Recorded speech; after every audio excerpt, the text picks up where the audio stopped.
Ida B. Wells was a brave woman who fought for the rights of African Americans and women. She was born into slavery in Mississippi in 1862, but was freed after the Civil War. Wells grew up with hope for the future, but tragedy struck when her parents died from yellow fever when she was just 16 years old. She became a teacher to support her family and later moved to Memphis, Tennessee, where she became a journalist. Wells's journalism career began when she wrote a column for a weekly newspaper under the pen name Iola.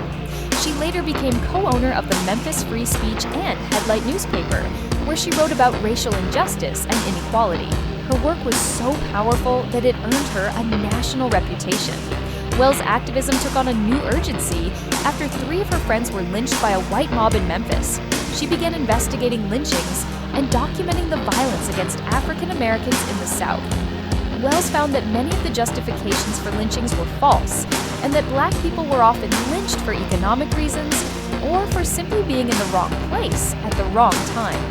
Wells's work angered white people in Memphis, and a mob destroyed her newspaper office. She moved to Chicago and continued to fight for justice. She wrote books and pamphlets about lynching, and she traveled to Europe to raise awareness about the violence against African Americans. Wells was a tireless advocate for equality, and her work helped to pave the way for the civil rights movement.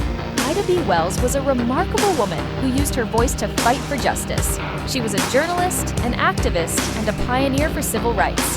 Her legacy continues to inspire people today to fight for a more just and equitable world.